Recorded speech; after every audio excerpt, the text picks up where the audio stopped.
welcome. Thank you. Thank you, City Commission.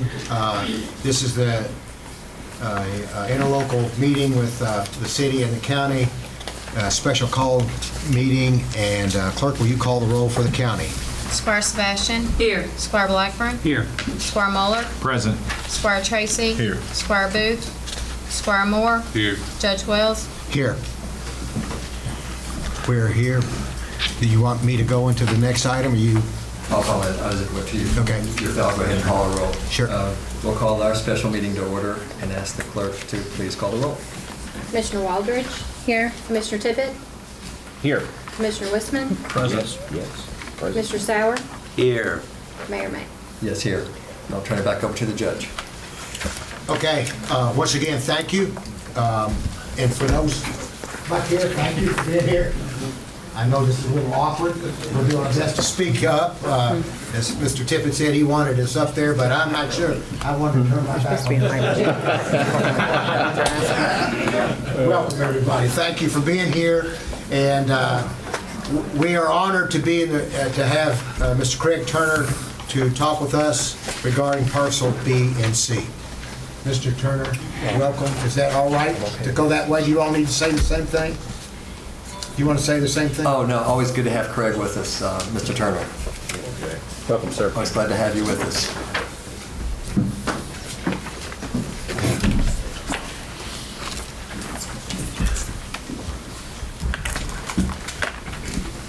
Well, good evening. Looks like we got a good crowd tonight. We do. Tonight's purpose for us is more informational than anything else, is to give you an idea of what it is, excuse me, that we want to do on Parcel B and Parcel C. And in that, you'll learn of why a TIF is important for us to accomplish that, which is what we're going to also talk to you more about this evening as well. I think the first thing of all, there's always a lot of good ideas in every community and around, but it really takes an idea to be implemented. It takes a team. And it takes what we think is the most important thing in this is a team that's trusted and that's worked together over a number of years. So I think one of the reasons today that I believe that this project that we're going to show you can happen has a lot to do with our team. And let's see how good I am at this. I did good. Let me tell you a little bit about the team. First of all, the party that purchased and bid on Parcel B and C is called New Frankfort Development, LLC. It's a special purpose entity for the development of that property. Our company, CRM Companies, I am the founder and CEO of the company. We have already, I guess, in the last 6 years, we have developed, as you're well aware of, about $200 million in Frankfort and Franklin County between the 300 Sauer building and the Mayo Underwood building and the taking down of the Capitol Plaza Tower. My company was founded back in 1996, and currently today we employ almost 1,000 people in a variety of businesses. We're involved in a little bit of everything. We're in the hotel business as owners. Pretty much normally if we do a project, we're normally the owner, the developer, as well as the management entity. So we're a face that you would always see on the project. So we're kind of not here building a project and moving on. It's something that we would stay throughout time with. Commonwealth Economics, you're going to hear from Casey Bolton this evening after me. Casey's probably been involved in approximately 20 TIFs. They have acted as financial advisors for CRM on a number of basically all of our major projects. And obviously they have a great expertise in TIFs and doing so in Lexington and so forth. EOP is an architectural firm headquartered in Lexington. Kevin Goff is with us tonight from EOP. EOP is an entity that has literally done every project that I have done since I got in business. So we have an unbelievable relationship. We don't have to say a whole lot anymore. We kind of think and look at each other, and I think the other party knows what the expectation is. D.W. Wilburn is the contractor that we plan on using on this project. He was the contractor for the larger projects that we do, like in here, the Sauer and 300 and the Mayo Underwood building. Doug's been around a long time. He has a phenomenal reputation. I think the unique thing about Doug and our program so far, the P3s that we've done to date, all of them have finished ahead of time and in budget. So that's a pretty good accomplishment in today's world. John Carmen's another one. He's a landscape architect that we deal a lot with. Pretty much does all of our projects as well. So I guess the message I'm trying to give you tonight is the team that is involved in this project is candidly the best of the best for me anyway. And obviously we wanted them to continue here in Frankfort. I'm not going to go through a whole lot of these type of things, but just give you an idea. I know everybody has probably been or seen these buildings, but this is the 300 building, just in case you've never been inside of it, up on Sauer Boulevard. It's almost 400,000 square feet. We built it in 13 and a half months. Pretty much unheard of. In fact, that's the fastest building that I had ever been involved in my history. The Mayo Underwood building is approximately the same size. The difference with it, it has about 1,150 car parking garage that goes along with it. And then it had a unique element in it that was taking down the Capitol Plaza Tower. So I will tell you that was the first building like that I'd ever taken down. And the mayor and the judge and I were sitting on the platform, and when the building got ready to go down, since that was on live TV, I took my chair and turned it around to look at the building. And I can't remember which one of you all said, "What are you doing?" And I jokingly said, "If that thing does not come down, I don't want to be staring at a live TV camera." So, but it came down. So I think he did say that. And I noticed you turned your chair around too. So that was a really unique project. That was actually really exciting. It's the only project that I've ever really done that has gotten that kind of notoriety and so forth and publicity. This right here is a project that we own and developed and manage. This is in Louisville, Kentucky. This is a hotel called a Loft, A-L-O-F-T. A Loft is part of the Marriott family, okay, so it's a Marriott hotel. This property here is a very large property. This happens to be a 5-story building, somewhat pretty high end, sits at the corner of Westport Road and the Gene Schneider Freeway. So it has a large courtyard in the back of it, and it's quite if you get to Louisville, I would encourage you to stop by and see it. This is another loft that we own and did in Westerville, Ohio. It's a little bit smaller property. The Louisville one was 126 rooms. This one's 100 rooms. Awful lot of similarities, smaller site, etc. I highlighted this one just to bring it out, just to show you that we can do big projects and we can do much smaller projects. This is a little shopping center that we did in Georgetown, Kentucky, a little strip center. And those are the tenants that we brought to the table to make that a viable project there in Georgetown. Let's talk about this one. My mom wouldn't be happy with me because I'm on a point tonight. I noticed that my little device here does not work. It works on the wall, but it doesn't work on the screen. So let me talk a little bit about this. Parcel B and C, which excludes the hotels, what I'm talking about, is about 10.4 acres. And that project itself is what took place in the RFP that came out. And that's the development that we're going to talk to you about tonight, as well as the, oh, does that work? Oh, much better. Well, thank you. I may keep this, you never know. You better check with me before I walk out. Parcel B and C is about 10.4 acres. And the idea is, how do we put together what we think is a really good urban mixed-use development? There's a little tiny mixed-use development that I did early on in my career over in Lexington, Kentucky on Richmond Road. It was a development called the French Quarter Square. And it's a much smaller version where you have office, you have retail, and you have a hotel that's in there. This right here has a whole lot more land that we can utilize and gives us some more options. But as part of the RFP, it required this 300-car parking garage. So the idea was when the other bid went out, city and county, I think at that time it was 150 cars, parking garage was what was looked at. It got increased to 300. which actually works well within our site. But the idea is that the parking garage would be at the back of the hotel, where hopefully these meeting rooms would be redone and the hotel would be done as well as part of the project. In it as well is, our idea is to take Washington Avenue and run it all the way through over to Miro. And particularly when it gets right here at Clinton, the idea is that it becomes a much more pedestrian type situation. So we would have like 15-foot sidewalks, green space, things that are conducive to urban areas where with all these people, particularly with, there's almost 1,500 people alone in the Mayo Underwood building. So suddenly you have a huge influx of a bunch of people in a concentrated area, as well as the future growth possibilities. Right now, we're just showing that there's like 15,000 square feet on parcel B for office. The rest of it, which I think is about 32 or 33,000 square feet. The idea is retail. In today's world, retails really mean a lot of restaurants. I don't think we're looking for a lot of restaurants, but we would look for something that would be conducive to the rest of the development. The YMCA, we've left with a prominent corner here.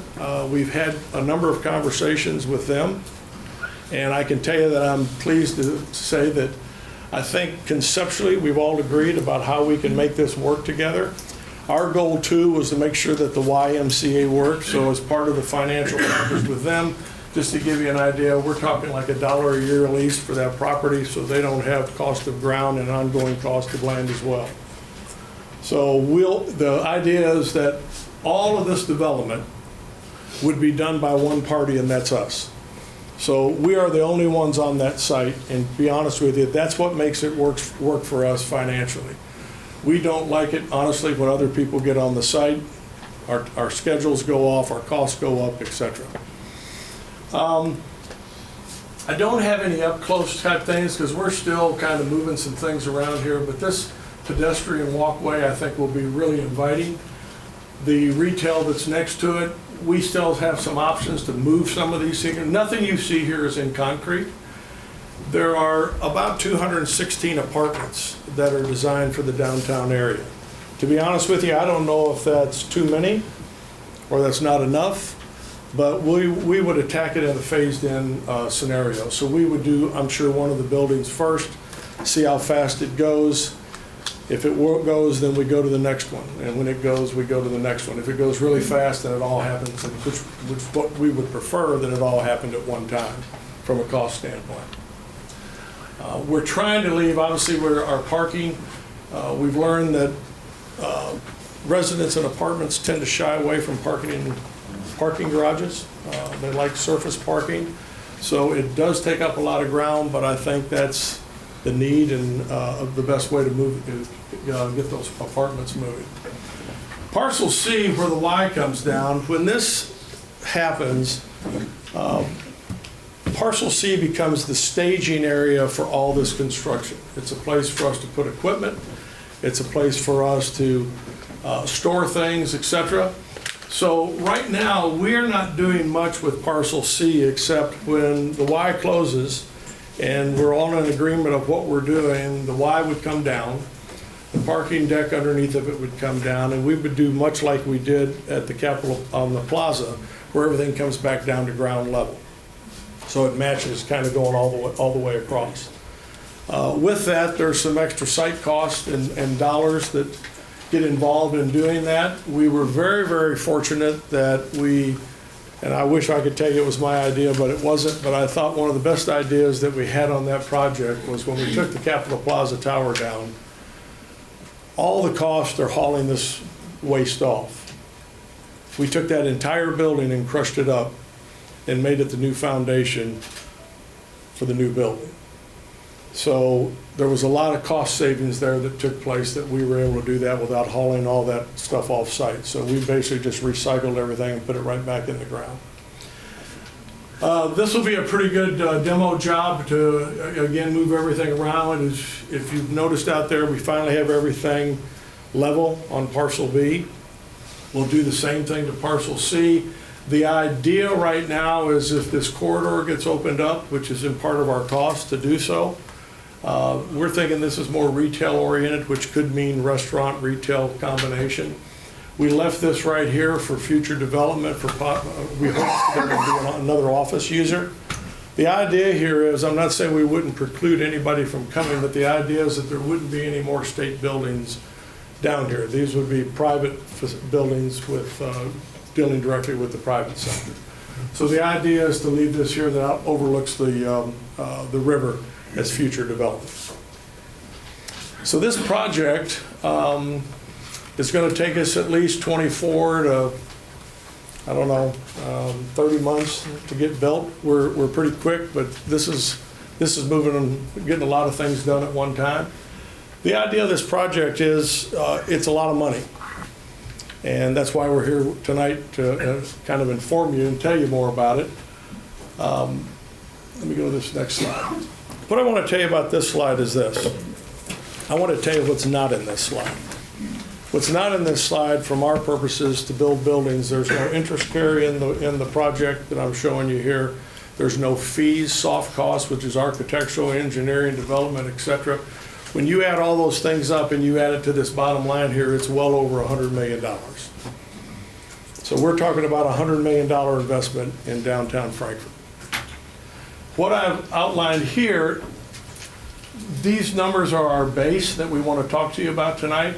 But we have the parking garage, we have the site prep, and I guess what's a little, and Washington Street, what's a little different between this one and this one, when we do Washington Street, which goes from Broadway over, in our construction numbers, we do it from curb to curb, if that makes sense. We're not going outside the curb. Everything outside the curb, the sidewalks, the greenery, the pedestrian areas and so forth, it starts falling in this site prep and public space area. So what we're saying is, we personally would like to build the road, Washington Street and so forth, and put it in our cost because we can move a whole lot faster than waiting on everybody else. And again, we like to be the only ones on the site, and we think there's a great advantage to that. Demolition of the Y really isn't that much. It's about $500,000. It might be just a little bit more, but I think we're pretty good on that number. The idea here is with the hotel would be to put a flag on the hotel, retrofit it, renovate the hotel, add new meeting space to it, and I think now's the time to do it while all this construction's going on. The Y that we've talked to you about just gives you an idea of, they're looking at 30,000 square feet, and that's what we allocated a little over half an acre for that to be accomplished. We have the retail space and the office space and then the residential units. So when you add all that up, we're talking about $86 million of hard costs and over $100 million of soft costs. Our track record's good. I wouldn't be standing here in front of you tonight if I didn't tell you that we could do this, and we can do this. And I've got a long history in and out of Frankfort that now's the time to do it. If there's ever a time to do it, it's probably right now is the time to do it. So there's about, to me, it's a $100+ million project. The idea here this evening is just to give you an overview. There is nothing that we couldn't change on here. So if there was an element that came into play and we needed to adapt to it, we could do it, okay? But this just gives you an idea that when Casey gets up and talks to you about a TIF and the benefits of it and what those dollars will produce, it's based off this sheet you're seeing tonight, okay? And just think of it that way, that we're pretty confident that this is going to be the plan, but this is the plan that we're going off of. We think it's awfully close to the guiding principles of your master plan. So I think that having the residential element, the office, and the hotel, a lot of new space would do a lot of things for everybody. I think hopefully we'll convince you that it's a win-win for all the parties that are involved. I'm going to turn this over to Casey, but does anybody have questions on some of this information I went through with you? Yes, sir. What kind of time frame are you looking at in possibly getting started with, or what is your hopeful time frame? Well, one of the things that's important is like in any project, we have to have the right financial plan to make it work. So as this moves along, this becomes an important element of what triggers that. But the idea is that we would probably start this in April from drawings and that kind of thing and start there. I don't think we're going to really stick a shovel in the ground till probably late summer or fall, and then we would do what we call fast track it. We'd go ahead and do foundations, get the Y torn down, start doing foundations over there, and then everybody candidly just runs together. Okay, we don't wait till all the drawings get done. When the next set gets through, we take off on it. So we'd fast track it, much like we did the other two projects. Question, Mayor. I mean, Did you have any more from your house? Yeah. Okay, Commissioner Tippett. I was just making note of your $11,250,000 allotment for the YMCA. There's a huge demand for recreation and sports outlets for youth in our community. Do you think that's a large enough number to accommodate Olympic-sized pools, make it large enough where it's going to be fit everybody's needs? And that's just a layperson's question. Right. Is that a big enough number for us to satisfy the needs and the desires of the community? I'll answer it this way for you. How does this go back? Let's see. Here we go. Now, with my luck, I'm going to knock these wires over. Right here, which is the Underwood building, and this was the parking garage, okay? So back when this project was going on, we had lengthy conversations with the YMCA, and actually we had designed for it to go right here in front of the parking garage, okay? And it was going to be 30,000 square feet. And I can tell you, I know there was a lot of studies and work done to determine what that size would be. I honestly don't remember whether it's an Olympic-sized swimming pool or... It's a regulation size. It's a regulation, okay, because I didn't think it was an Olympic size. But I do think the 30,000 square feet is a good size Y. I think you'll find it be a lot more efficient than the other space that's been there before. Like everything, it evolves, much like these office buildings. You know, we got 1,500 people in these buildings now. So things get a lot more efficient as time moves on and construction starts to change. But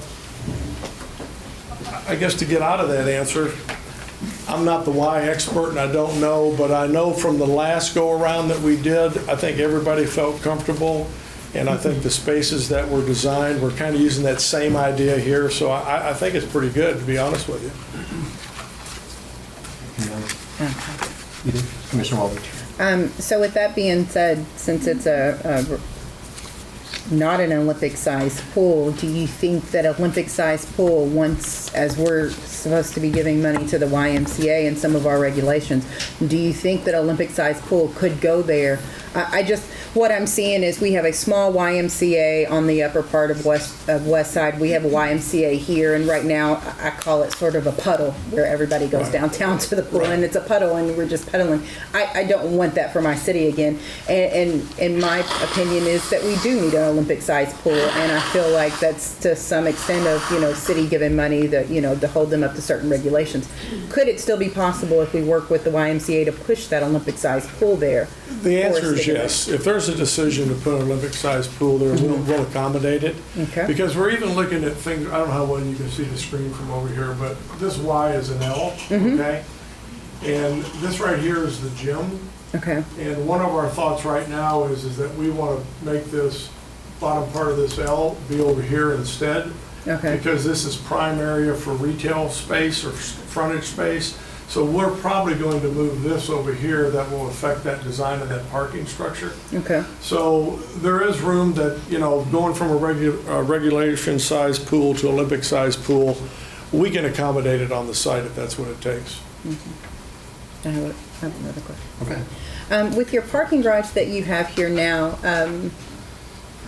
that is attached to the hotel and to your retail space, does the parking go all the way up on top of the roof, or is the roof used for? It goes on top of the roof. So there'll be It goes parking on top of Just like the one roof. does at the Mayo Underwood building. You go Okay. and park on the top level. Okay, and there's no, and I see a lot of parking in between the units there, your unit space is livable space Right. there. And I know it cost millions. I've spoken Right. to a developer in Cincinnati. The further you dig down, Yeah, you and don't wanna we're go all down. limestone, it's millions. But Right. is there an option, or would there be an option of buildings up and parking underneath of the buildings to save some of that space for green space or other things, to do the first level parking or garages or something like that for the people in the units, and then leave a few open space as well, and then build up from there? Is that a consideration? I don't think it's a real viable one, in my opinion. Okay. Because, these parking garage, let's just say this parking garage is about $20,000 a space Okay. as a rule of thumb. Okay. If you go underground, you're probably at $35,000 a space, so the cost goes up dramatically, okay? I think also part of the idea of this area right here, even though it's tucked in an urban development, because we've got houses over here too, Right. is to leave it as open as we can, so it doesn't create all these structures, out of the ground. I know you're talking about going under, but Yeah. I think that it will affect the rents on this, and what we have to do Okay. is be careful with. One of the challenges being in Frankfort is that it costs the same amount of money to build this project in Lexington as it does Frankfort, but the market in Lexington is Correct. different, okay? So there's more revenue generated, okay? Which is one of the reasons that in the things that Casey's going to talk to you about, if I went back to our numbers, there's almost $11 million in there of public infrastructure that has to be done. The sad part about all these numbers right here, and particularly the parking structure, if I was in Lexington and I built this parking garage, I'd be getting revenue off of it. It offsets the cost. The market over here is no. Everything we have is free, okay? So then it becomes literally a non-revenue asset. It becomes an amenity that's required for this size of a project, Right. but it creates no revenue whatsoever to pay back. Right. Yes, sir.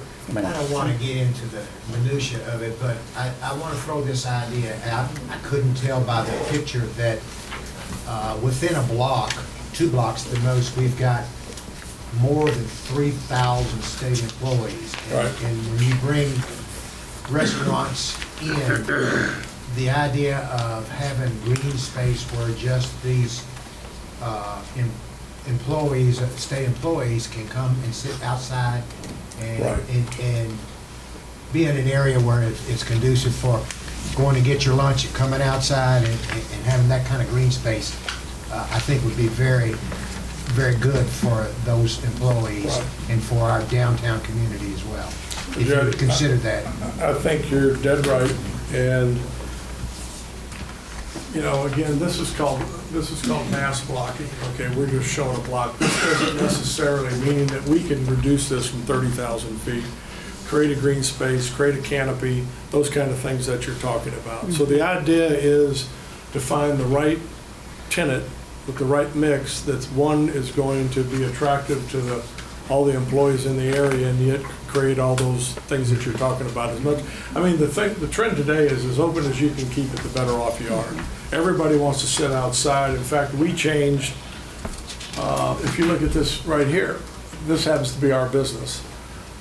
When we did this right here, our business evolved when we first started doing these to, if we don't have an outdoor patio, it's not good. So the same concepts here. So we're trying to give as much livability to the buildings as we can. Commissioner Tippett? Craig, right? Yes, sir. The reason I'm pressing you on the size of the pool is, if we look back in history at some of our projects, our capital projects, we have recently completed a magnificent splash pad, okay? The problem with it is, in my opinion, is our vision was too small. And we didn't really invest enough money in that to make it as large as it could be to accept the demand from our indigenous population. So what happened was, when the folks around us in the contiguous communities found out what a magnificent facility it was, we got folks coming in and our folks are going out. Right. Okay? So it's kind of, while it's extremely successful, it's sort of counterproductive, okay? So I guess my caveat is if we're going to do this, let's make it big enough where folks can use it, okay?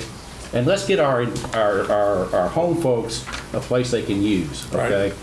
That's the question that really gnaws at me. Right. Let's do it right. Right.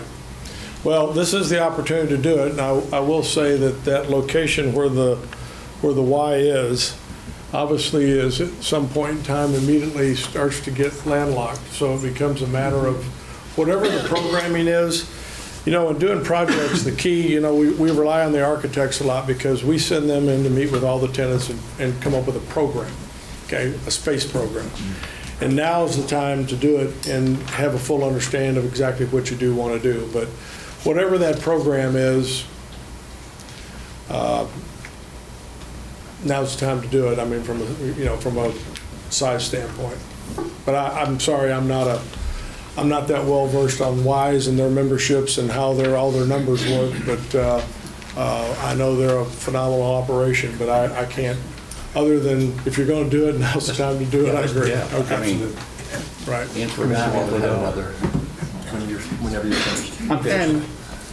My question for the livable units, I'm going to other cities and seeing the rooftop being used.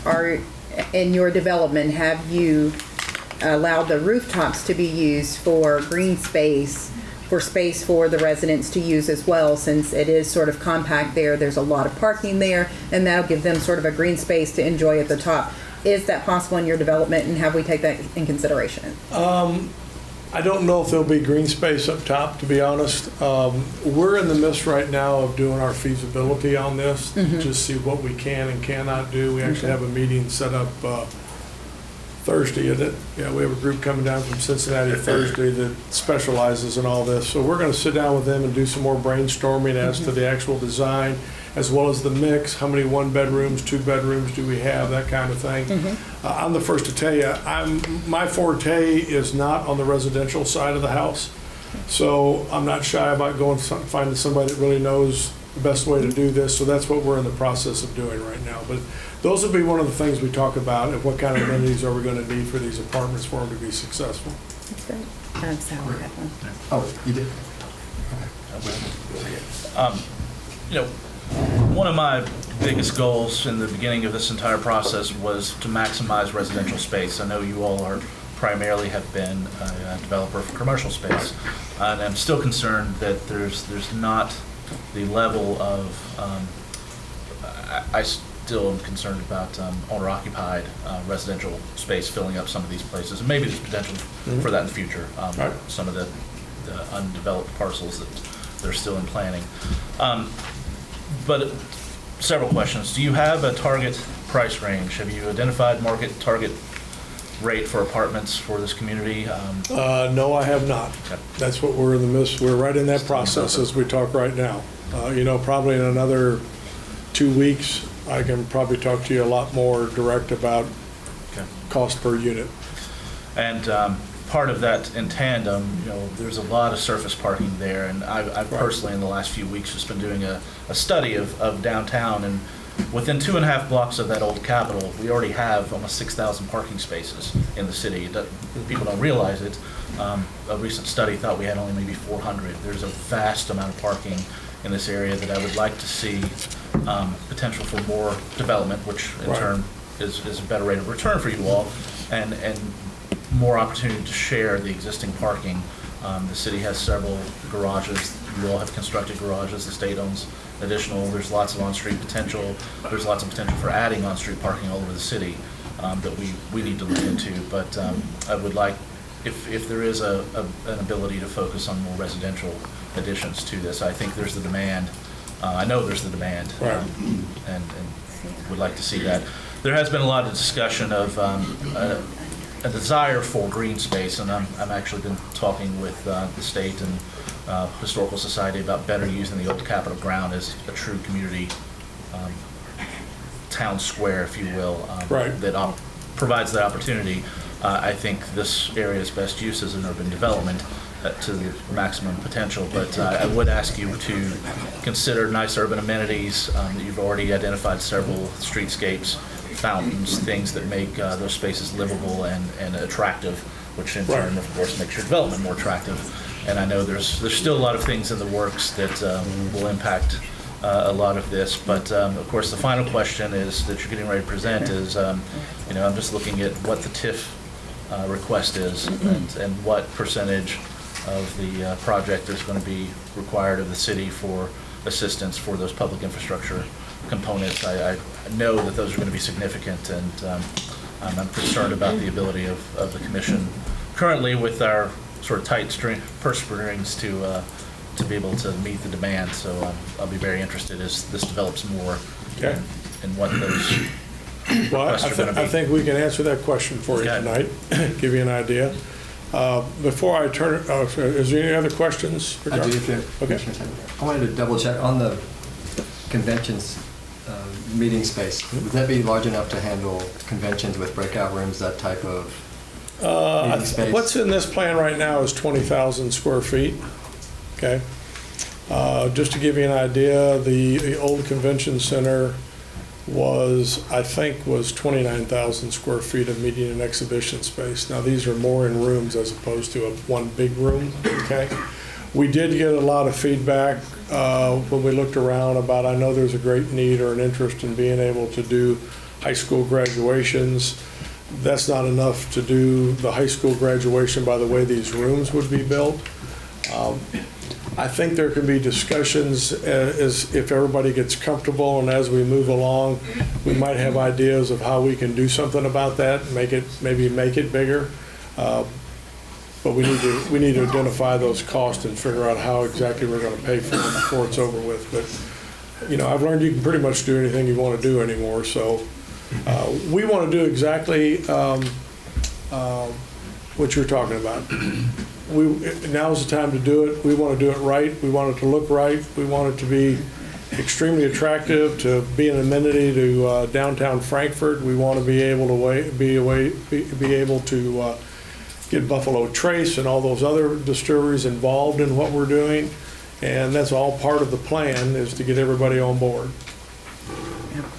Last comment, on the pools, when we did Juniper Hills, we wanted to keep an Olympic-sized pool there. The problem when we were looking at the facility space requirements because of the topography of the land, we maxed it out as far as we could go. And unfortunately, the way the land was, we just couldn't do it. Right.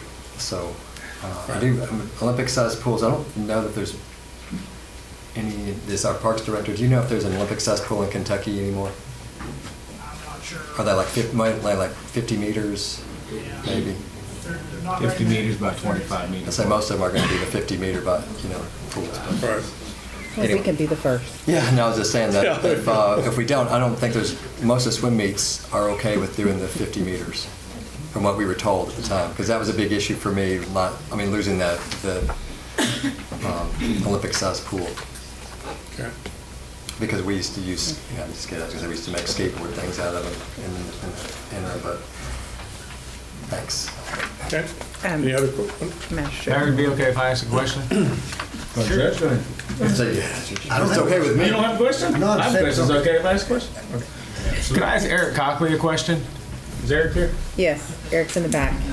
Hey, Eric, Envision Frankfort has worked on this downtown for many years. How does this work with, I think, what they proposed a few years ago?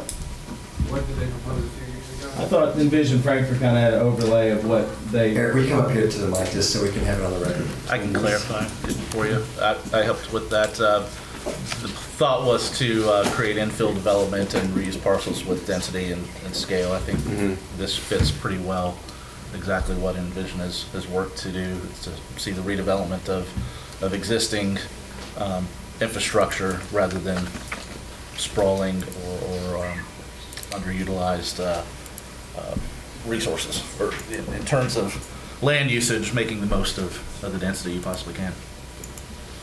And then you feel like I have to answer for you. everything's good with the city codes and everything as far as what you all envision down there?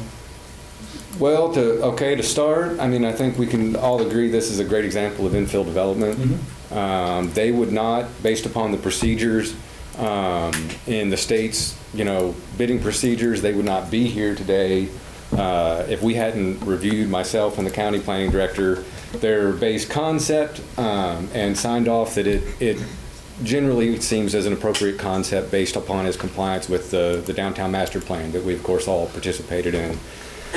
So I'm excited about it. They will still have to go through every typical planning and zoning process. This project will require a zone change, could be subdivision plats, dedicating public infrastructure, things of that nature, development plan approval. At the very least, the Planning Commission, when they hear the zone change, these are all things that are going to have to happen in the public. So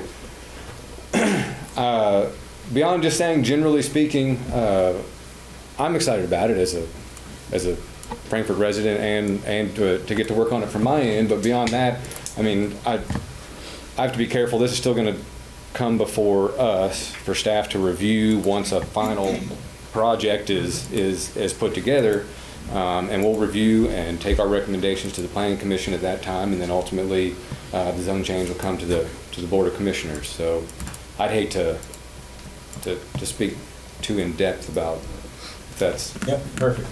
Thank you. Yep.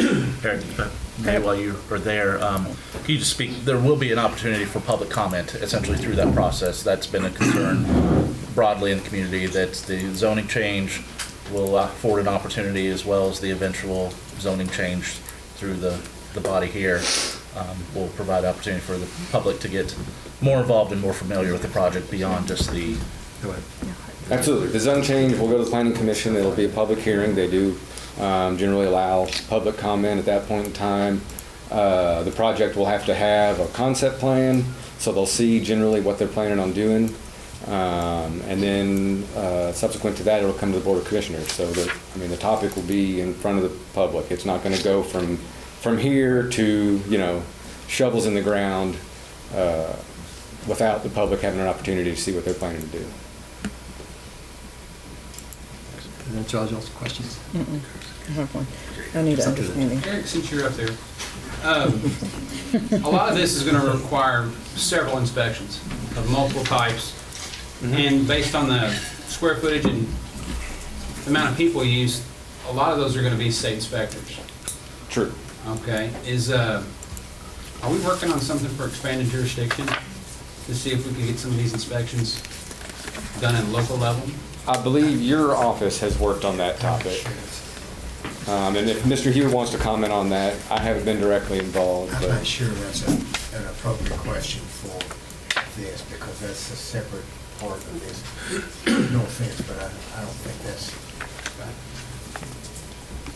sorry. That's fine. Thank you, Eric. I have no Are there any more questions, questions sir. from our board, mayors? You've asked yours. I have one for Yeah, clarity, okay, please. Here, the green part that says hotel. Okay, what is The rest of that's meeting space area. And so is that meeting space that will be ran by another entity or by the hotel? No, that would be part of the hotel operation. Okay, so the hotel will then take that over, so it will be part of the hotel, That's Capitol correct. Plaza. Okay. Correct. Well, I'll leave you with this. I mean, we're excited that we had the opportunity to do that over there. We'd love to put our fingerprint on the rest of downtown and do something really unique and special. Again, CRM's acting as the developer on the owner's behalf, and I think we're pretty good at what we do, and we do what we say. So we appreciate the opportunity. I don't know who gave me this gift. I'm going to call it a gift. No, I'm just kidding. Eric has a question. But thank you for the opportunity to present, and we'll be accessible for any questions that you have later as well. Thank you. We'll come back. It's gonna come back. And I'm going to turn this over to Casey Bolton. Casey's with Commonwealth Economics. As I said, Casey's been involved in a number of TIFs. I've been involved with him on one. I was part of the Lexington Convention Center, and he worked on getting the TIF done for us on that, and they did a great job. So he's well-versed, and I think he can answer everybody's questions regarding what the TIF really means and what it costs, et cetera. So I'll turn it over to Casey.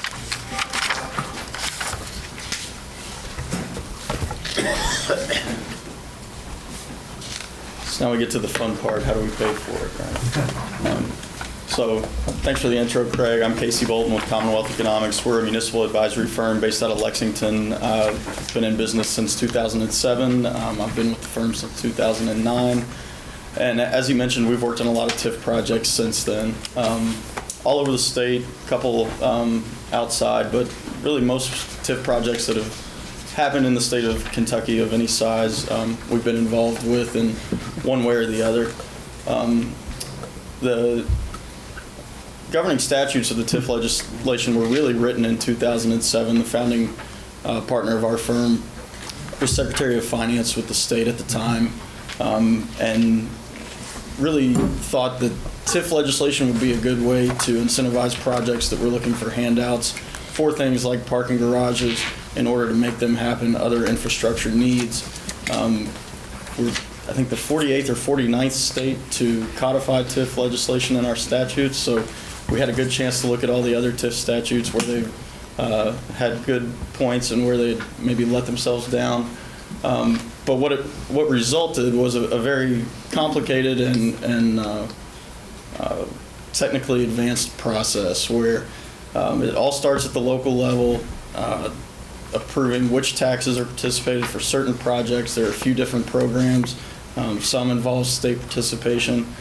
So what we've been asked by Craig to do is to come along and look at how the TIF program might be able to get some of the infrastructure built here, particularly the parking garage, and try to make a project work that otherwise really would be tough to get off the ground. The idea behind the TIF district is really fairly simple when you break it down. It's to identify tax revenues generated within a specific boundary that are currently not there and utilize them as a financing source to build the infrastructure necessary in order to get the project built in the first place. The mechanism for that looks at a boundary. So for here, let's just say parcels B and C. You calculate, the finance department at the city and county level would calculate at this point in time what taxes are currently being generated within that footprint and lock those in as what we would call the base year revenues or old revenues in the statute. And then as the project begins to come out of the ground, the occupational taxes, property taxes that are generated after that, the future tax revenues, are then calculated versus the old revenues, and that difference between the two is considered the increment. So when we talk about incremental revenues, it's really the difference between future revenues and current revenues. So you're able to estimate those. We've done that, you'll see, and use those as a financing tool to get the infrastructure built that would make the project happen in the first place. The garage is a necessary component here. It's really expensive, difficult to do, particularly in this market, as Craig mentioned. The TIF revenues and the TIF structure would be a way to get that done. Here's that represented graphically. So the orange is really what you would consider the base revenue. The green would be once the project gets built, you'll see tax revenues go up, businesses operating there, the hotel gets more active. That difference is then used to finance the infrastructure components.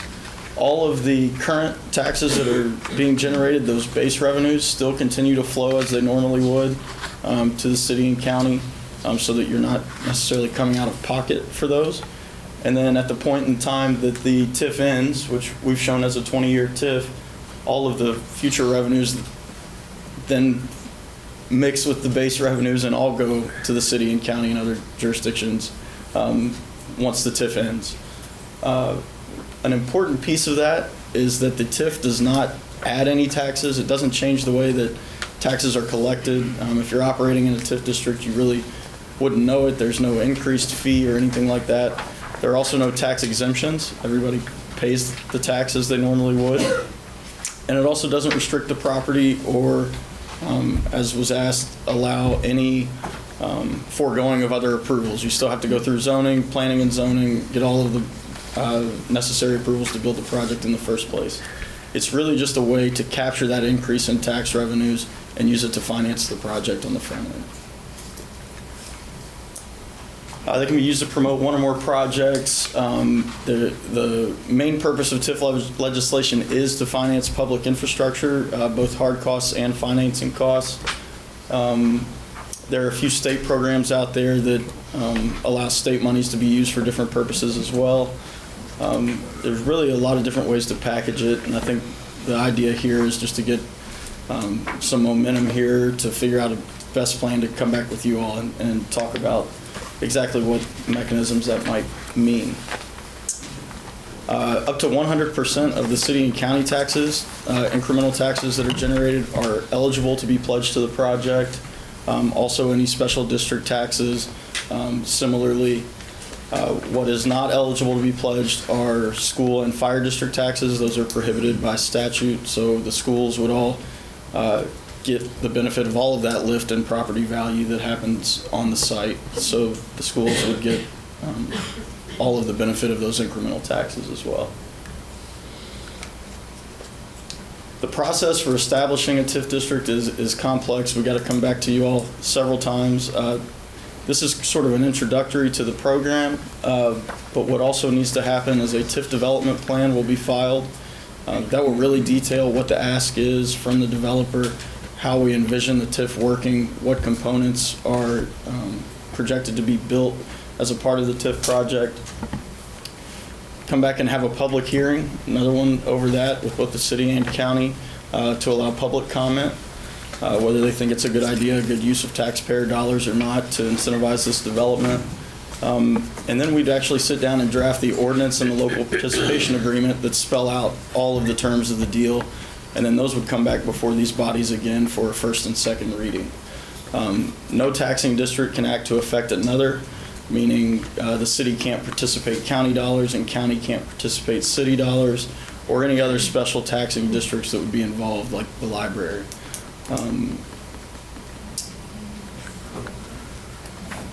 There are a few conditions to establish the TIF district that we need to walk through. They are intended to promote development in areas that are difficult to develop, and oftentimes that includes what the statutes refer to as blight. So there are findings of blight that have to be met. For one of the state programs, you have to meet 3 of those findings, but these are the 7 findings of blight that are options: substantial loss of commercial use, low-income households, deterioration, a lack of necessary public infrastructure, so things like parking garages that need to be built in order for a development to occur, and any other combination of factors that prevents economic development in your city or county. The TIF development plan will spell out what we think those are, and then the ordinance itself will verify that, and that's what these governing bodies would vote on. There are 3 state participation programs. We'll walk through those very quickly that allow state dollars to be participated as a part of the project as well. So it's a way to get some money back from the state governing taxes. The first program is the real property tax program. It is a mechanism to get the state's real property tax participated back to the project over a 20-year period to pay for certain infrastructure improvements. It's fairly easy to qualify for. The minimum spend on that project is $10 million, and no more than 20% of the overall project can be dedicated to retail purposes, which is strictly retail. That does not include restaurants or other commercial uses. There's also a mixed-use program you may have heard about. It is a program that is probably most widely used around the state. It's becoming used less and less. It does have some hurdles. You have to spend $20 million, but it does also allow you to recover sales tax and income tax. The trick here is being located in central Kentucky and Frankfort, Lexington, anywhere in this area. It becomes a little difficult to get the state to participate the sales and income taxes because you do have to meet what they call a net new hurdle. Which you may have read about along the way, but really what happens is they bring in an independent consultant to study the project, its uses, and determine how much of the tax dollars generated there are really net new to the state of Kentucky, meaning they are people coming just for a restaurant that's located in this site from Cincinnati that wouldn't have come otherwise. How much of that visitorship is really being drawn to this area, or job creation is to Frankfort, that wouldn't have occurred anywhere else in the state otherwise. it adds a pretty significant cost to the process. It's lengthy, and it's difficult to make some of those arguments. And at the end of the day, you really have to make a good sales pitch there. We've seen this used less and less, and more projects are leaning towards going for the ad valorem program because it has a shorter approval. We've gone ahead and run some numbers on what we think this project that he described earlier would generate in terms of tax revenue at the state and local level. We looked at it at a 20-year period. It's probably going to generate about $50 million in state revenues. That's transient room tax, all the above, sales tax. And we looked at it locally as well. And locally, we think it's going to generate about $30 million over that 20 years. That includes all the city and county property taxes, occupational taxes, and transient room tax. So it does have some significant impacts to the community. What we would like to do is figure out a way to take some of those and contribute those back to the project through a TIF mechanism so that we can afford some of that infrastructure cost that otherwise would prevent the project from moving forward. Here's a really difficult chart to read. It's in your packet in front of you in our full report, which I think you should have as well. Really what we've done here is taken which of those taxes we think would qualify for TIF participation and shown them, and we've looked at what we think it would generate in terms of future taxes versus the base taxes and taken the difference here along the bottom. And when you do that, it looks like there's about $5 million in eligible incremental revenues from the county level and about $6.5 million from the city level that we think would be generated over that 20-year period that could then go back to support some of that infrastructure cost.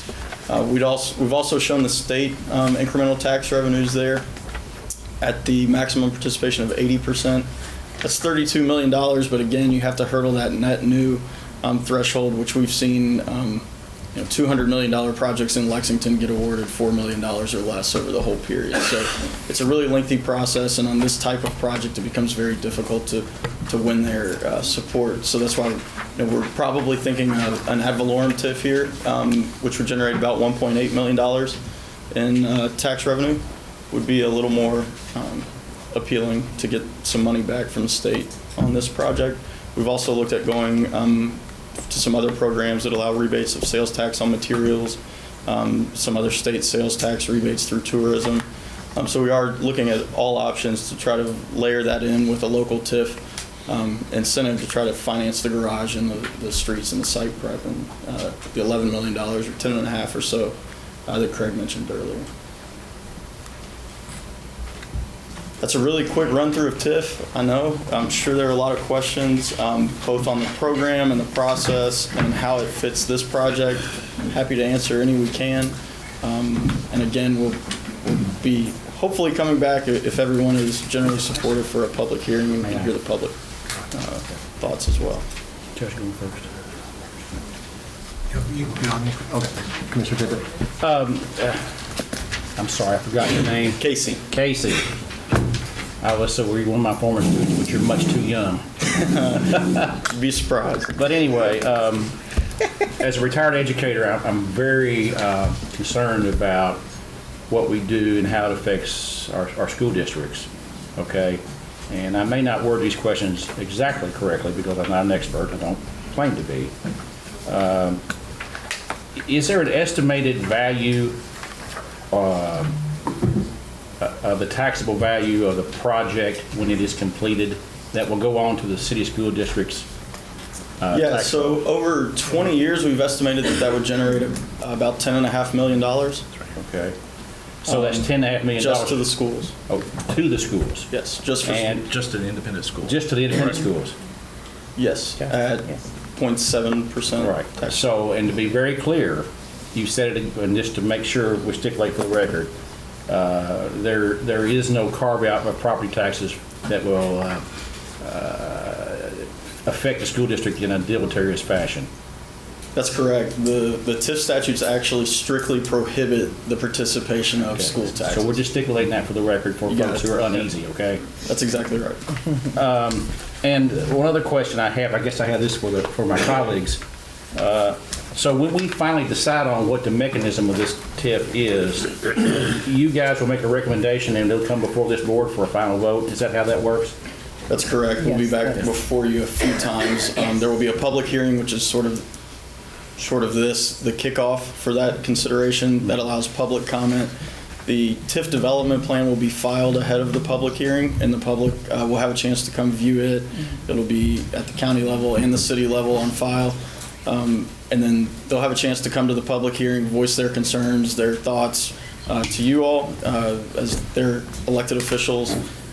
And then depending on how that goes, if the city and county commissioners still want to move forward with considering the TIF, we would begin to work to draw those documents up, and then they would come back to both bodies for a first and second reading.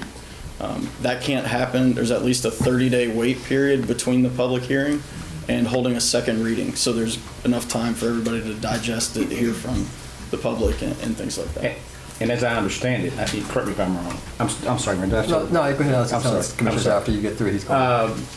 The project is almost exclusively in the city school district. The county school district isn't included in that project, right?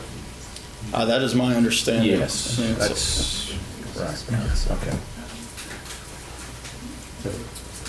Commissioner Sauer? Casey, I appreciate your presentation. It's very smooth.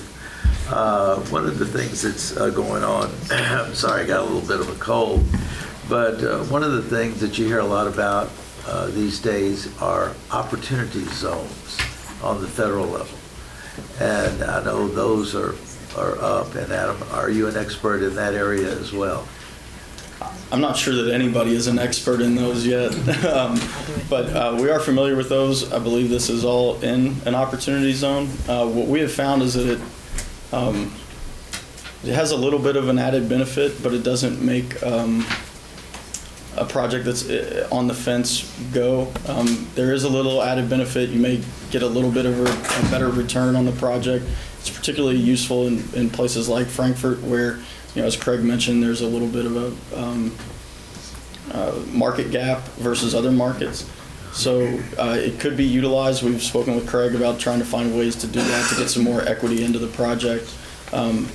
What we have seen is it's not like a big grant of money to the project that really necessarily gets projects over the hump. One of our experts in that area is Terry Bradshaw. Have you had a chance to meet Terry? Terry, yes. Okay. She'll fill you in. Good. No, we're considering all options on Sure. in terms of financing. Yeah, it's great. Great Commissioner idea. Eastman? I've done like no less than 8 webinars on the opportunity zone. Still, it's frustrating as can be. I understand. And yet to be seen. One of my concerns, and I wanted to ask that I've not correlated an understanding yet, is the census tract in this entire district is within the second lowest census tract currently in the nation. We're due to have a review, a new census here in 2 months. Will that affect is there a need, I suppose, to sort of lock things in now, or will census changes affect any of the financing mechanisms? Not from a TIF perspective. Whether that would impact the opportunity zone or not, I'm not positive. My guess would be no.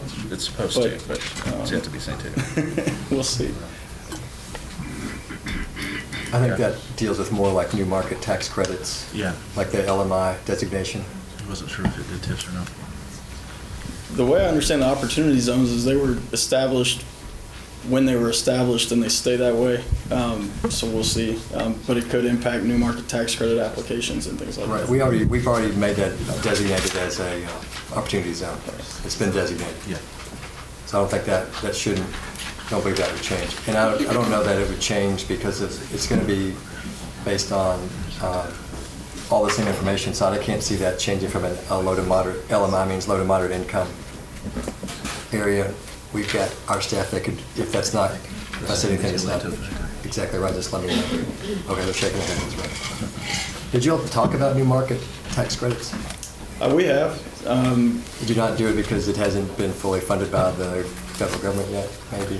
Was that it? Yeah, I mean, the timing on those and the effort to get them is a little interesting when you try to marry it up. I would say I think we're willing to consider that. It doesn't come with too many strings. We could talk to Craig about that. We're looking at all types of sources like that would meet the required timeline and not impose too many restrictions on the project. A lot of those end up being Any others? counterproductive. Commissioner. Just one more.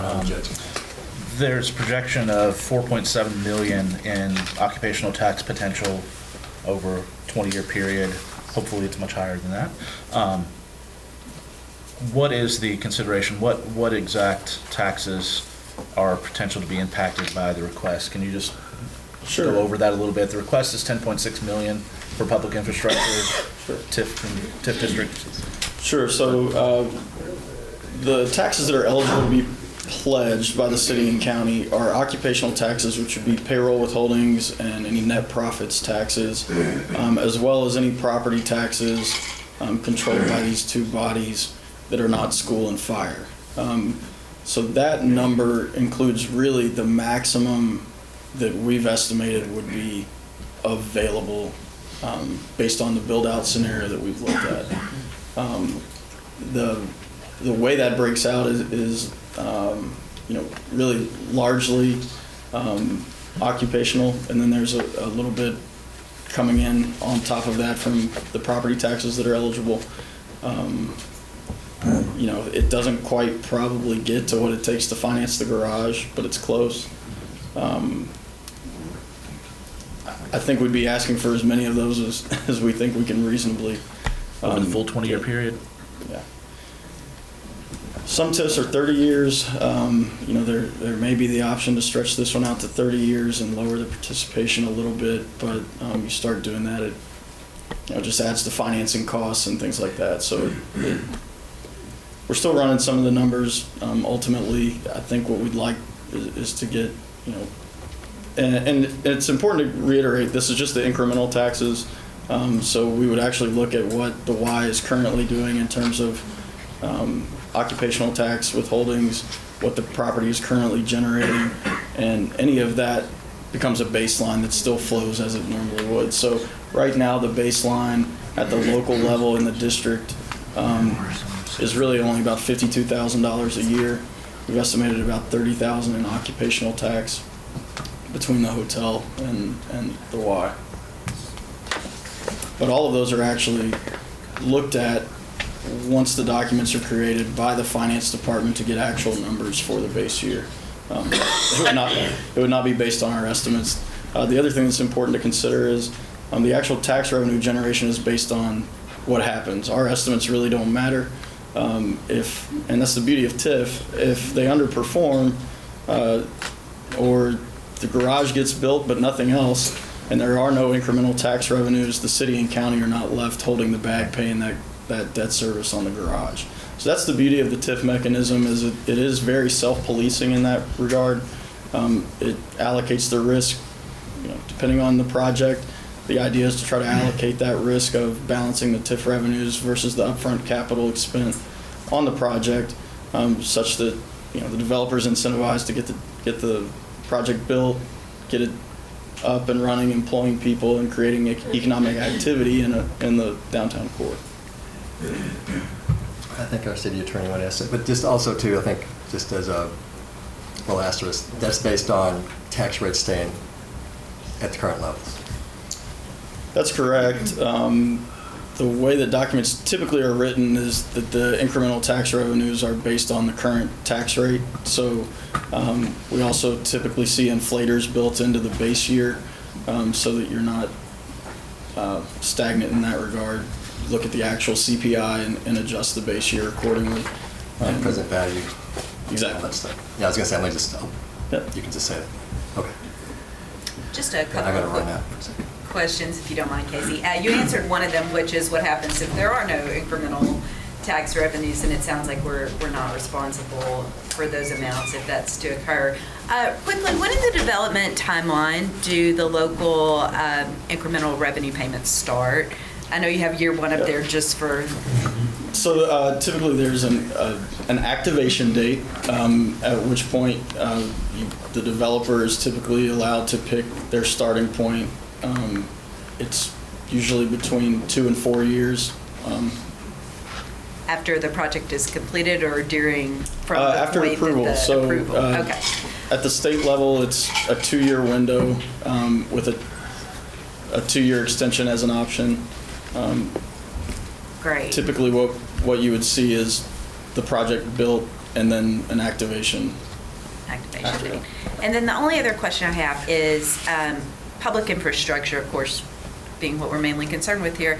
Do you know if that's defined in the TIF statutes? It is. It's got a very lengthy definition. A couple of, so it's defined really at the state level.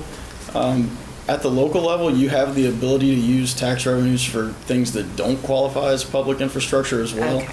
And one of those differentials is that local dollars are often used for financing costs. So if you have a project that has state participation that is not a signature project, those dollars are always rebated for, lack of a better word, hard costs, non-financing costs. What we've done in other projects is use the local dollars to help pay financing costs and state dollars to pay hard costs. I think what we're talking about here, though, is none of the public infrastructure definition is going to limit that number that you saw at 10.5 million. All of that qualifies. It's really anything you can think of that's utility-driven, public parking-driven, public spaces, roads, sidewalks, streetscapes, amenities, public buildings. It's a very lengthy definition. You also have the ability at the local level to incentivize vertical construction if you so desired, but there's enough infrastructure in this project that wouldn't even really happen. Thank you. One more question. Commissioner Tippett. This question was texted to me from a very astute citizen in the audience, so I'll just read it, okay? In the final analysis, once the TIF is finalized, how much private investment, how much public investment will be contributed? That's a good question. So the overall project, as Craig said, there are probably some soft costs, capitalized interest. There's no financing costs shown here, but if you assume those are relatively equal amongst the public components and the private components, you've got about 10 million in public and about 76 million in private. So 7 to 1 roughly on this project. City manager. Just want to be clear on, there's typically what you see in a lot of contracts, a not to exceed fee. Let's say the project overperforms.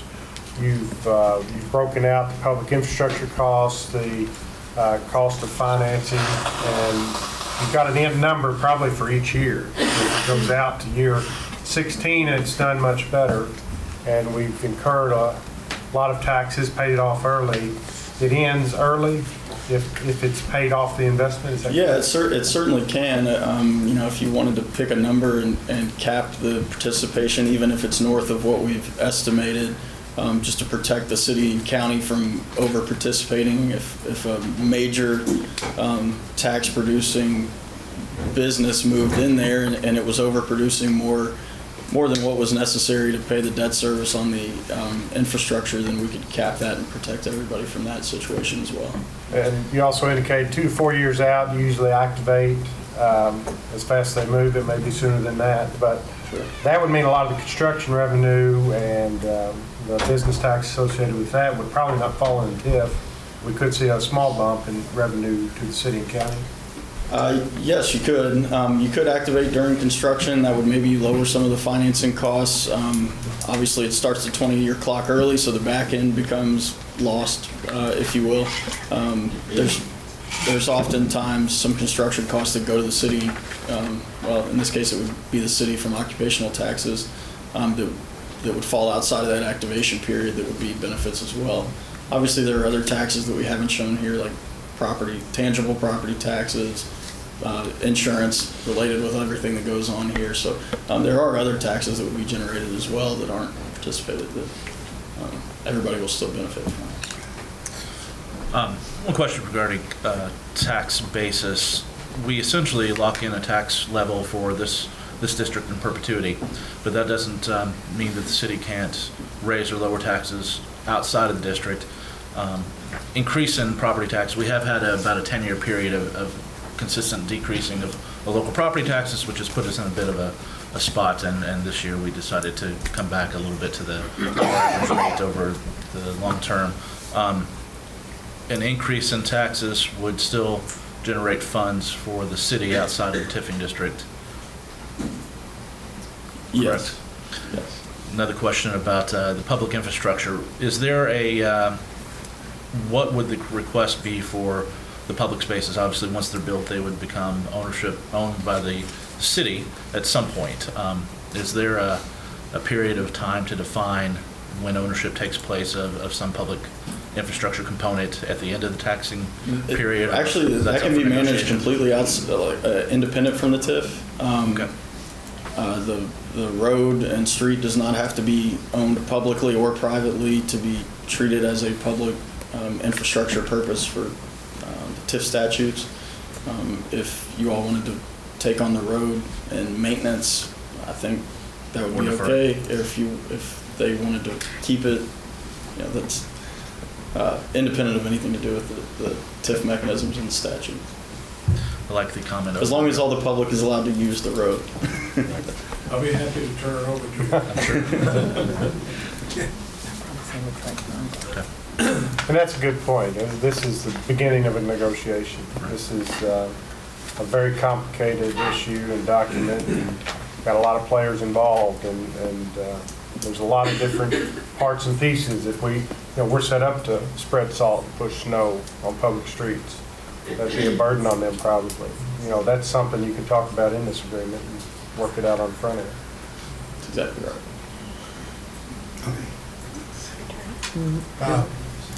Somebody have a question from the fiscal court standpoint?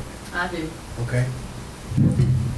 I wanted to ask you, Casey, about the revenue estimates. Would you consider those conservative or liberal revenue estimates, particularly in looking at the individual income tax and the transient room tax? Did you base that on a 10-year snapshot as an average, or did you look at last year's, or how did that figure arrive? Sure. How did you arrive at that figure? We use a software program called InPlan that looks at industry data for locations and around the state. So we have data for Frankfort in particular. So we looked at the revenue estimates for the projects and used that as an input to InPlan, which then translates that to wages. So I can tell you, I think most of our wages are fairly reasonable when you look at it on average. I don't think they're exorbitantly high. Is that our average, office space? Is it like a 10-year snapshot that they averaged out, or is it a couple of years? Or I don't know what's imported into the software to arrive at a number. They actually have a number of years of data. You can look back, I think, 10 years. So is that the model used for this? We used last year's numbers, so we didn't lower them. There's been some inflation over the past 10 years, so we used 2017 data is technically what I think is an InPlan. Thank you. Any other questions? Casey, let me ask you a question. You alluded to it, but I didn't quite understand about the other entities that pay taxes. City, county, state, you addressed as part of the TIF. You said schools are out, which is great, but then there are several other entities. So do they themselves have to vote themselves as part of this TIF, or how does that work? They would. That is correct. So the library, the health department, the soil conservation, and the county extension would have to, all their boards would have to. Is that figured in this, that they do, or is it figured in without them? We have shown the total with them included. Some of those numbers are small when you look at them on an individual basis. They're pretty small, yeah. We would have to go and get their approval separately. They would sign on to participate as a part of the local participation agreement. They can choose a different percentage of participation versus the city and county. we've seen some in northern Kentucky that are quite interesting how they've come up with their percentages of participation, 60% here, 80% here, and then some numbers that aren't even round. So there's a lot of legwork to be done. I'm sorry. Yes. There's a lot more to talk about, you know, and there's I'd say there's probably a decision point as to, you know, whether some of those are worth the effort, you know. Mayor and city manager, we've heard a whole lot. So what do you all see as and maybe you all, the next step? Did you have some more, Mr. Turner?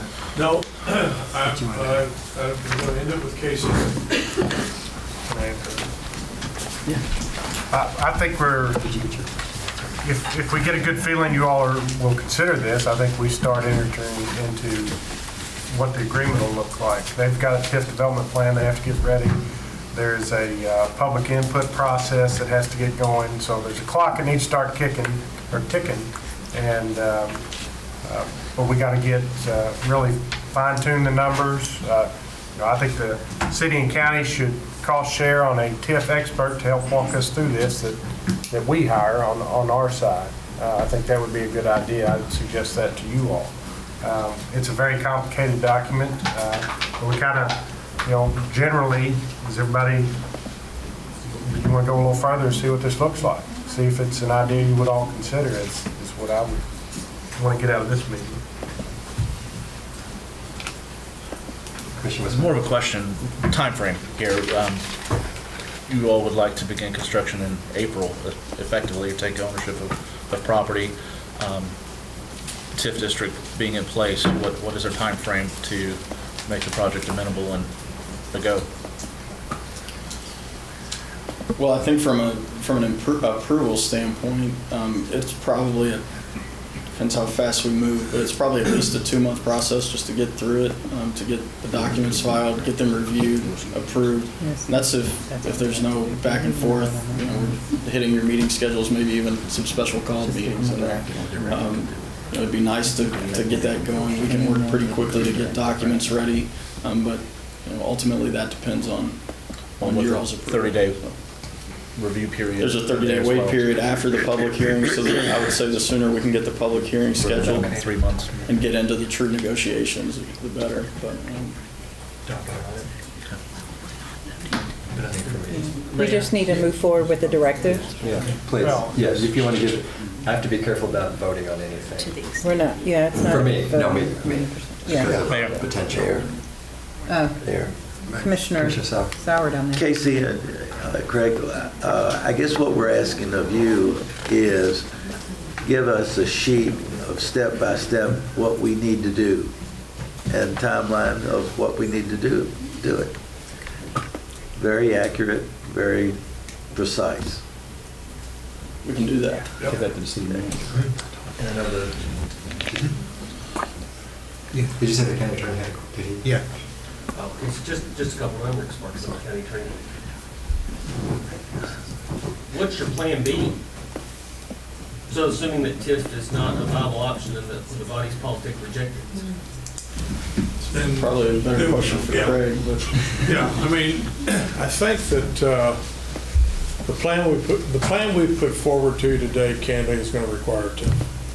So if we don't do a TIF, then Plan B is we would change that plan. We would not be doing what you see up there today. It would be in some other version. Well, and that brings me to this point. Back when we had the tripartite agreement with the state, when the city and the county were working on construction plans, et cetera, that was ultimately rescinded, one of the options that everyone kept open because no one knew which funding mechanism was going to be appropriate, out-and-out development, public-private partnership, which of course the TIF is sort of public-private partnership.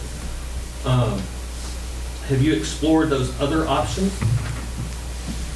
Yes, I've explored the other options, and I think the number that you see up on the screen there, that almost $11 million of non-revenue deals, is what makes it a TIF.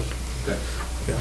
So you have gone through those other possibilities and although I understood this was sort of a broad discussion, this is in fact a sell for a TIF, to start a TIF road. That's correct. Yes, sir. And last but not least, as you said at the very end of this, everything that you just said may not be true. There's a qualifying statement at the very end of it. Right. Said it can't be relied upon, the documents may be wrong, et Well, cetera. maybe, yeah. These are all just estimates, so everybody That's knows exactly these are right. all Those are all just estimates. estimates. None of these are hard numbers. That's exactly right. These are close enough for us to have serious conversations, but they've not been completely 100% vetted, so some of those numbers may change. And you would anticipate they would change. I hope if they It should be change. closer to the Exactly. finite measure. That's exactly right. You're correct. Thank you, sir. Thank you. Thank you. And we can give you a real simplified list that says, here's the dates and the time schedule involved. The thing that's important to us is obviously is to get your feedback so we can respond. Because April 1 is a date when these properties change, and then what we have to do is decide how far we're going to go with architects on this plan, okay? So that's what I was talking about. We would work parallel together, so we would fast track the project so we can hopefully get a shovel in at the end of the summer or fall, so we can get some benefit before the weather changes, if at all possible. In Kenny, that means we need to know where we're at on this before, meaning, I'm hopeful that this isn't a process that takes 9 months, okay? That we have too many decisions that will have to be made prior to then, meaning we have to go to Plan B or whatever. So time is a little bit of the essence, but I think it was important that we inform you tonight and try to give you as much information as we can about what we're trying to accomplish and the challenges that go along with it. Thank you. Commissioner Wiseman had one and then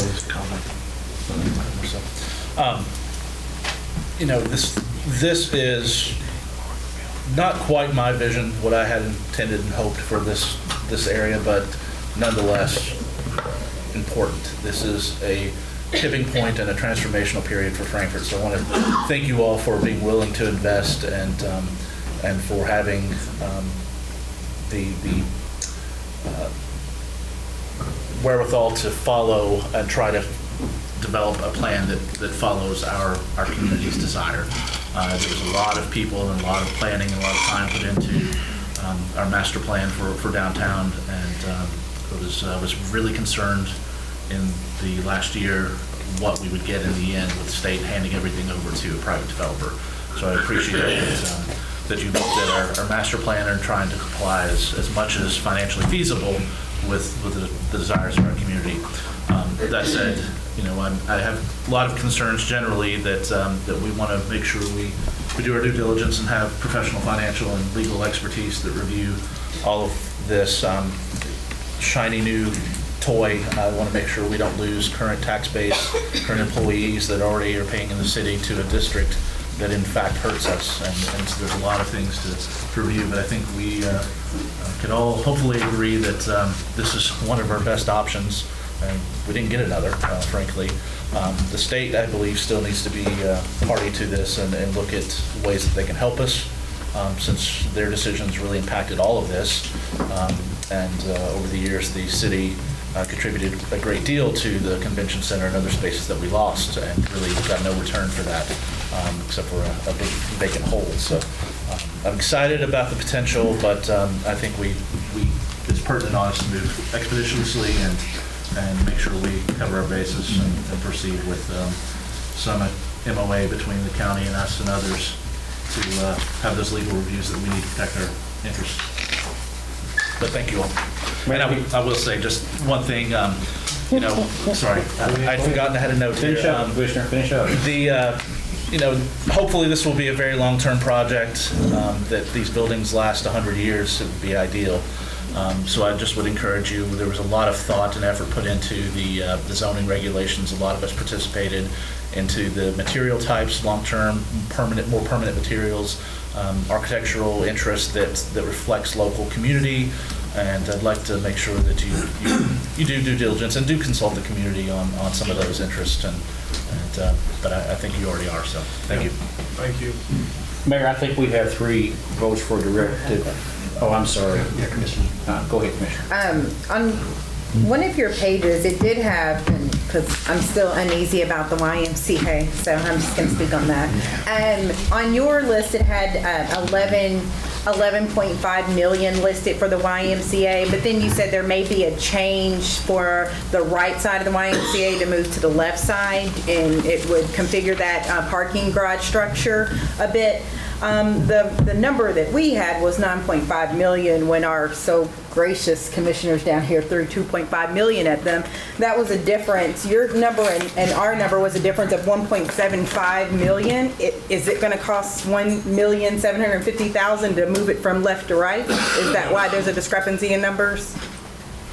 No, that number that we're talking about was based on what that sits right there. When that's moved on the other side, if it does, it won't affect the number at all of what we're doing.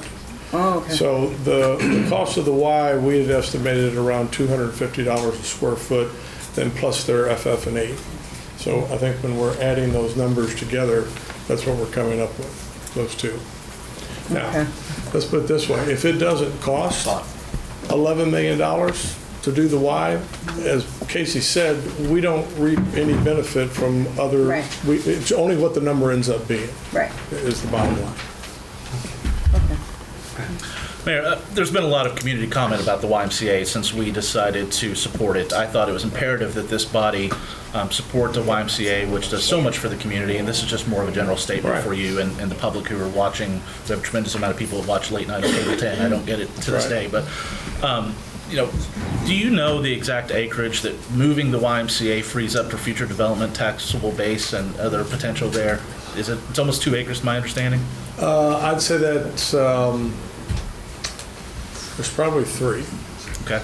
Is a guess, because there's 10.4 in the other. So I'd say we're probably in 3 acre range.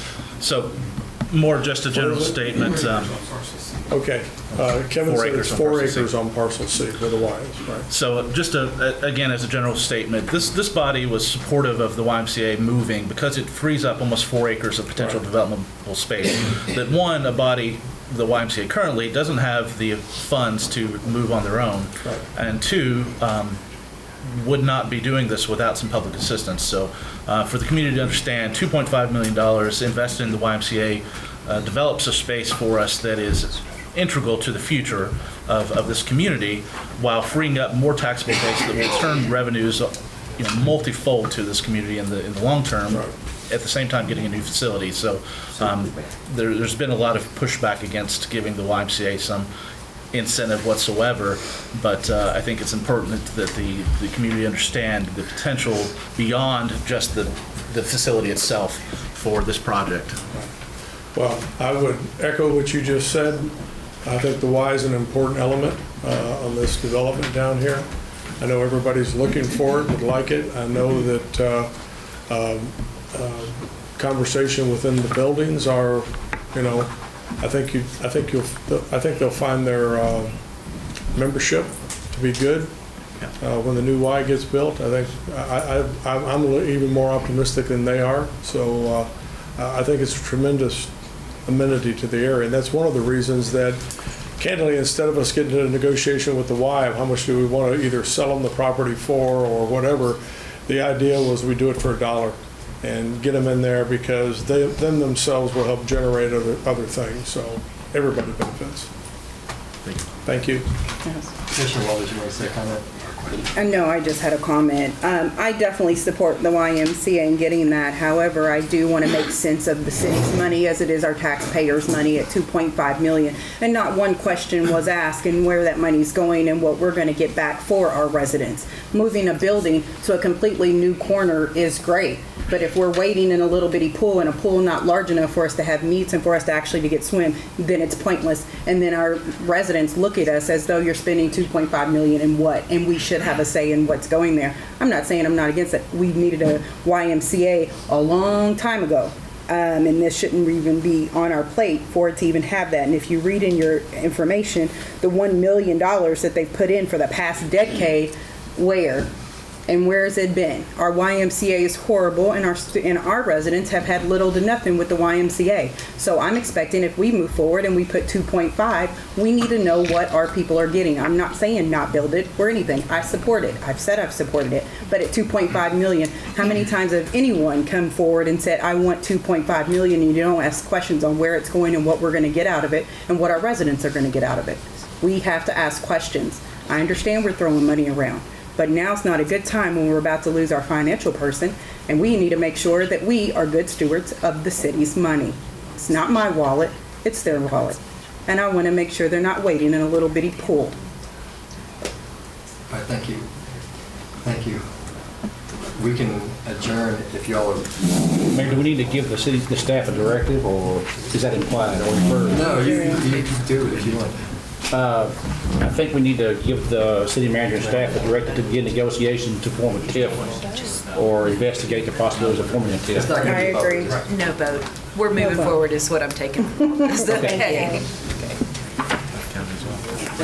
Adjournment of the special meeting? Mayor, there's been a lot of dialogue on this side. Can I see if there's any more dialogue? Sure. That's why I said I didn't want to adjourn until you were ready. Sure. Is there any more dialogue from the county side?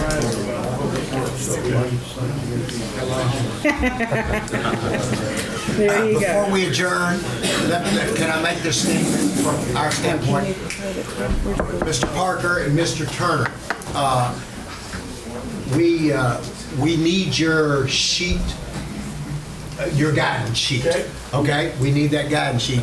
So when we get that guidance sheet, Keith, you and I can work together. We'll come back to the fiscal court and you to the city commission, if this is okay, and come up with a plan on how to move forward with these guidelines and dates and variables as part of it. Is that fair enough to everybody that we do it that way? We look at it, kind of pull it together, and then have a plan, strategic plan from that point moving forward. Are you okay with that, Keith? Well, I think we need to... Mayor?